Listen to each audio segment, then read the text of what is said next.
Well, tonight on the podcast, ladies and gentlemen, there's a lot of black surrogates in the Democrat Party feel Biden is running out of time with black voters. They're feeling the crunch. Case in point, let's go ahead and do a review of this article here out of Politico, where Biden's black voter troubles are setting off alarms. Well, we've been saying that right here on this microphone for a while. And as we can see, he's not fixing it no time soon. The prominent black officials are warning the Biden campaign that the president's efforts to keep black voters firmly and enthusiastically in his electoral coalition aren't working, and that time is running out to get his message across. And said the publicly voiced concern from these black Democrats isn't that the White House lacks policy achievements, it's that black voters aren't hearing about them. Worse, they fear the Biden campaign has not fully grasped the severity of the information gap at hand, particularly in key battleground states. Let me tell you something. It's not that black people can't grasp something. The fact that you're not doing nothing for black folk. We have seen you do everything for everybody else, but not for black folk in particular. You did something for the Asian community in particular. You did something for LGBT in particular. You're even doing things for the migrants in particular. But you haven't done nothing for black Americans, the people that got you in the White House, and you're wondering why they're not showing up for you. I'm just saying. Now, they continue to say, one Democrat operative that's black said, I'm in a battleground state. I know what has and hasn't been done. I felt a level of disconnection earlier on the message, on the messengers and on mobilization, said a Representative Steve Horsford. He's the chair of the Congressional Black Caucus. He said he has brought this issue directly to the campaign. Now, sister girl Jasmine Crockett said a balkanized news landscape where voters are increasingly tuning in to more non-traditional sources of information has contributed to the problem. Is that I think the way that we communicate has changed in such a way that if you don't invest earlier, it's going to be a problem. She continues to say, I'm not saying that it's the last minute, but we are in crunch time. So Jasmine Crockett is saying basically, a lot of you not listening to Joy Reid. A lot of you not listening to CNN. You're not listening to them. You're not even listening to Boule Martin.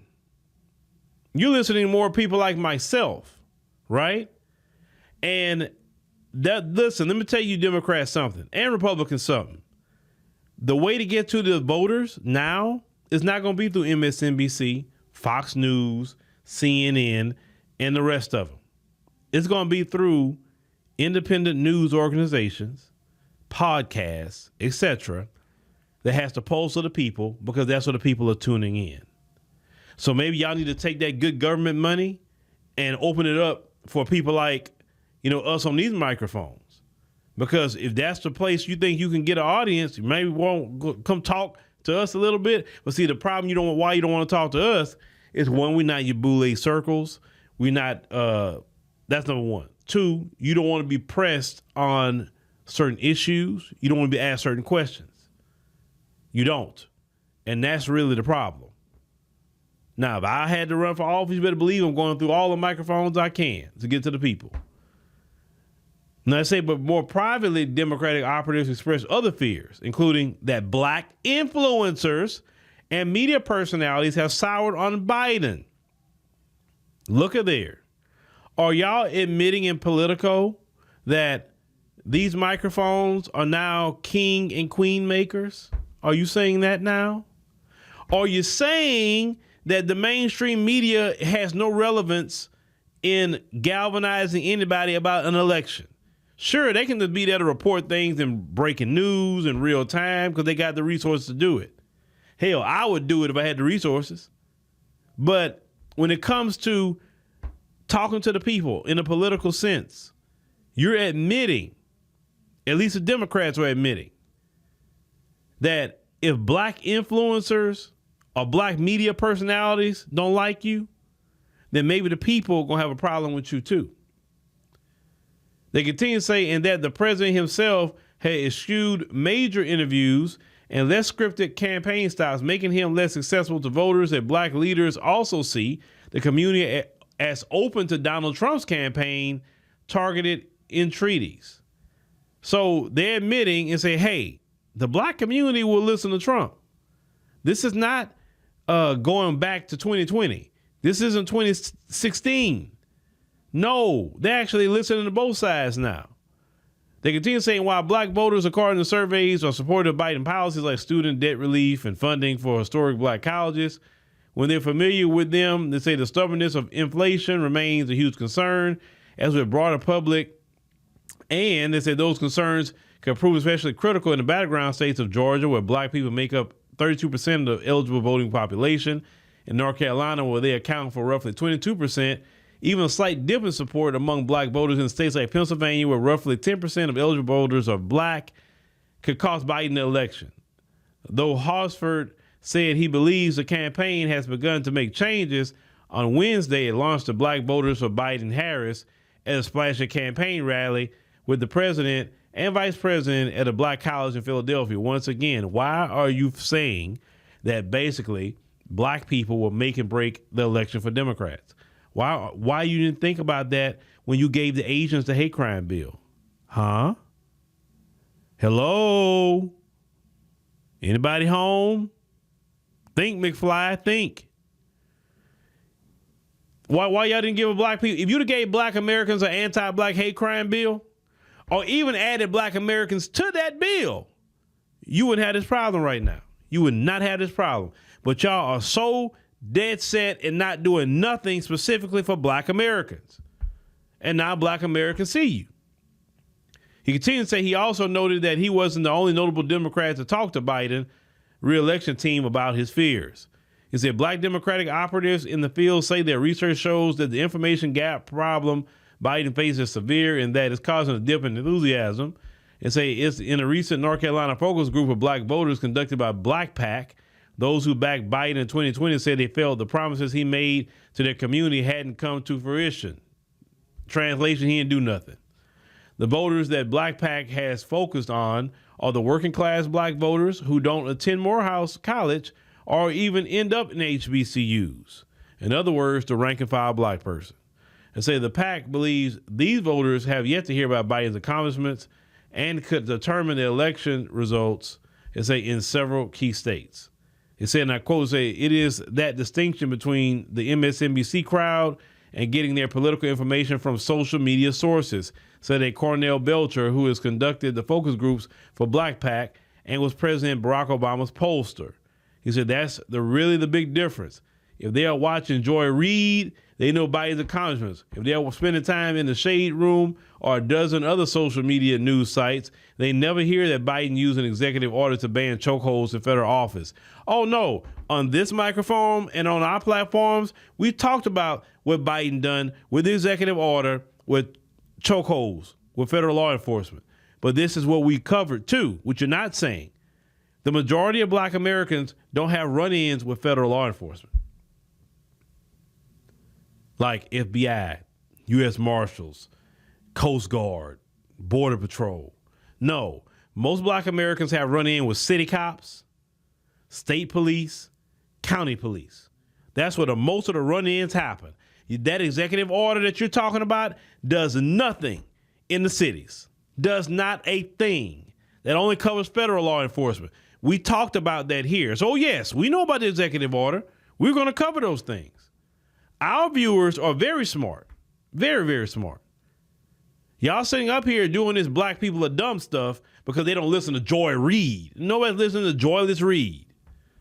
I say black voters are one of the most important blocks for Biden. He didn't show that during his time in office, with older black women in particular having been the backbone for Democrats for years. But polling and focus groups show that younger voters and black men have soured on Biden. And say a recent Washington Post poll found that 41% of black Americans aged 18 to 39 are certain to vote this year, down from 61% in June 2020. It said a senior Biden campaign official said the campaign is not blind to the frustration from black leaders or the importance of bringing back the voting bloc into the fold. It said the official acknowledged that there was a lack of awareness of Biden's accomplishments among black voters, but argued that the campaign was sanguine on confronting the challenge. Because he hasn't done anything. Would you stop with the lies? There you go. Lies. This bitch, The I'm lies. telling you. trifling. Stop lying. If he done something for black Americans, we all would feel it. I would give him credit if he did something for black Americans that we could see in our everyday lives. You don't do nothing for nobody if they can't see it in your everyday life. That's like telling your lady that you had basically did an investment for her on a stock or something. And you say, well, you know, I put $10,000 in the stock for you. Well, if she don't ever see the money coming from that stock and the stock just sitting there, you say, well, see, I did that for you. You see? You say, okay, where's the money on return? Now, if you gave her the money, or like you put in 10,000, you got 20,000, you gave her 20. You say, hey, look, I invested in this stock for you. I made 20,000 off of it. Here's the 20,000. Then she will say, yes, he did do something for me. He invested 10,000, got back 20, gave me the 20. I got the 20 right here. So look, he did something for me because I have something tangible in my hand. If black Americans can't see tangible results in their everyday life, you did nothing. Bottom line. And people that got their student loan debt forgiven, great for them. But the majority of black Americans don't have student loan debt. So you didn't do nothing for black people. Let's say the Biden campaign invested 7 figures this month in black media, including a series of new television and radio ads last week challenging Trump's record with the black community. Said Biden also met with family members of the plaintiffs from the 1954 Brown versus Board of Education case. He invited leaders of the Divine Nine. We already know about that, the Boule. He said the historical black fraternities and sororities to the White House, like they are leaders, spoke at the NAACP events in Detroit and Washington, D.C. They're not our leaders either. And delivered the commencement address at the storied Morehouse College in Atlanta. Okay, that didn't do nothing for black people. And this year alone, Biden has done 12 interviews with black journalists or radio hosts, and say the most recent with D.L. Hughley on Wednesday. Nobody listens to D.L. Hughley at all. He's a Democrat shield. And say the campaign argues that its approach to informing and winning over black voters is holistic. As in a recent podcast interview, Vice President Kamala Harris put a finer point on something the campaign has said before. They know they need to earn the support of black voters, especially black men. You know how you earn the support of black men? Do something for black men. If you do something for black men, and I'm a black man, do something for me. Do something for the rest of my brethren. Then we would say, you did something. You got time. You got time to do something for black men. You got plenty of time. I said, black men, as she said, are like everybody. You got to earn the vote. Harris said, like any other group, this is not a monolith. So let's not just have the raw kind of talking points as though black men only care about criminal justice. Well, thank you, Kamala, for actually saying that not all black men are criminals. That we actually worry about other things like our businesses, taxes, capital for our businesses. We think about training for our jobs. We think about getting certifications. We think about the interest rates and getting approved for a home for our families. Why don't y'all do something with the FHA with black men who get homes for our families? That would actually do something great for black men. We can put our families in homes and not be renting. That's something y'all can do right now. You don't even need Congress. So I'm giving y'all ideas. But see, y'all don't talk to the right people. And see, if you can't talk to me, I can give you a laundry list of ideas that you can do right now that would benefit black men. Right now, you don't need Congress for. Reparations, you're going to need Congress for that. But we're talking about things they can do right now through the FHA, SBA, quickly do things they can do. But time is running low in order to earn these votes. They're saying there are a lot of votes to earn. They're saying April Wall Street Journal poll in 7 swing states found that 30% of black men were either definitely or probably going to vote for former President Donald Trump. It said a jump from 12% of black men who supported Trump nationwide in 2020. Those numbers haven't just alarmed party officials, they've confounded them. They say, and they quote, "This is blasphemy for me as an Obama guy. I would argue he's got a better story to tell," said Belcher. They said, but they are running out of time. And so you say to me, Cornell, what worries you the most? They have a shorter runway than they think.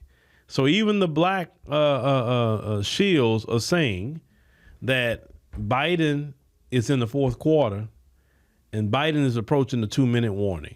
That's basically what they're saying. And Biden is not realizing he's down bad with black men in the fourth quarter, approaching a 2-minute warning. That's basically what they're saying. The shields are right.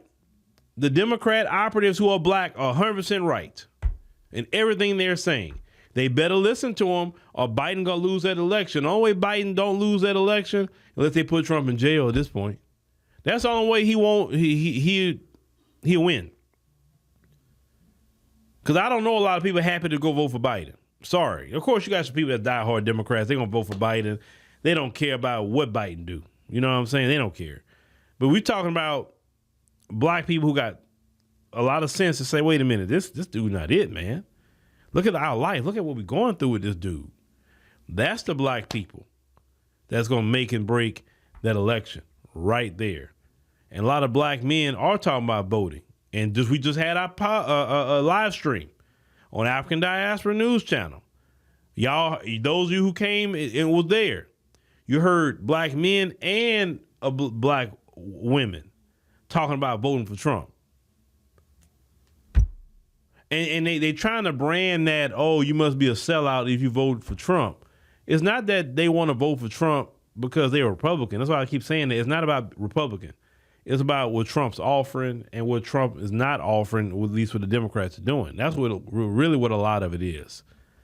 And until it's not nothing to be perplexed about, just listen to what Trump's offering. That's all. And the Democrats aren't offering that.